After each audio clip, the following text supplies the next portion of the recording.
Do we just pray or also act in faith, asking God to guide us to act at the right moment? How should we treat our enemies? Let's examine Nehemiah chapter 2. What request did Nehemiah make of King Artaxerxes?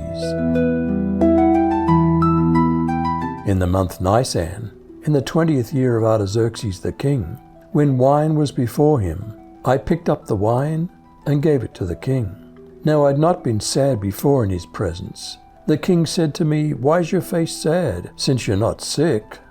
This is nothing else but sorrow of heart." Then I was very much afraid. I said to the king, "Let the king live forever.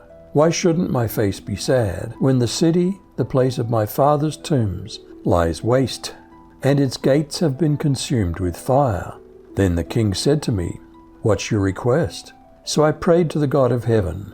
I said to the king, "If it pleases the king, and if your servant has found favor in your sight, I ask that you would send me to Judah, to the city of my father's tombs, that I may build it." Did Artaxerxes grant Nehemiah permission to return to Jerusalem? With the queen sitting beside him, the king asked me, "How long will you be away, and when will you return?" So it pleased the king to send me, and I told him how long I'd be gone. I also said to him, "If it pleases the king, may letters be given to me addressed to the governors of the province beyond the river, to allow me to travel to Judah. May the king also issue a letter to Asaph, the keeper of the king's forest, directing him to supply me with timber for the beams of the temple fortress gates, for the city wall, and for the house in which I'll live." The king gave me what I asked, for the gracious power of my God was with me. Was there opposition from neighboring countries to Nehemiah's arrival in Jerusalem? The king sent some army officers and cavalry troops along with me, and as I traveled through the western provinces, I gave the letters to the governors.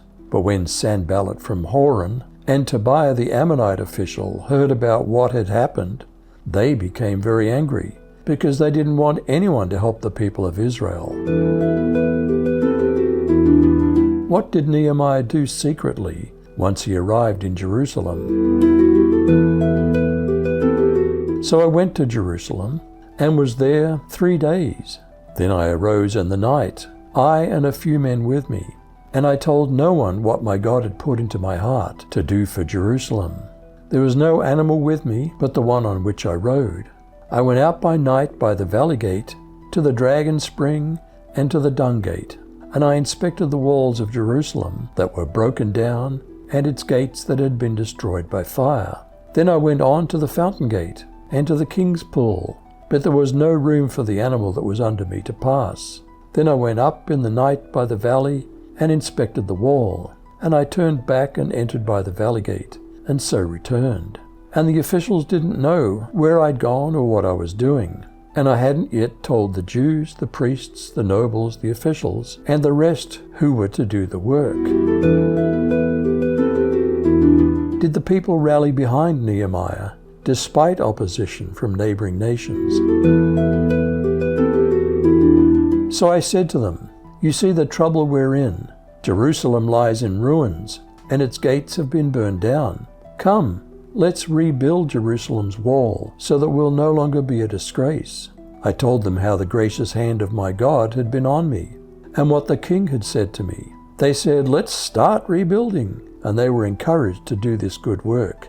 When Sanballat the Horonite, Tobiah the Ammonite official, and Geshem the Arab heard about this, they mocked and despised us, and said, "What's this you're doing? Are you rebelling against the king?" I gave them this reply, "The God of heaven is the one who will grant us success. We, his servants, will start building, but you have no share, right, or historic claim in Jerusalem." What did Jesus say about those who persecute us? You've heard that it was said, "You must love your neighbor and hate your enemy." But I say to you, love your enemies, and pray for those who persecute you, so that you'll become children of your Father in heaven. because he makes his sun rise on both evil and good people, and he lets rain fall on the righteous and the unrighteous. Do we just pray or also act in faith, asking God to guide us to act at the right moment? How should we treat our enemies? You decide.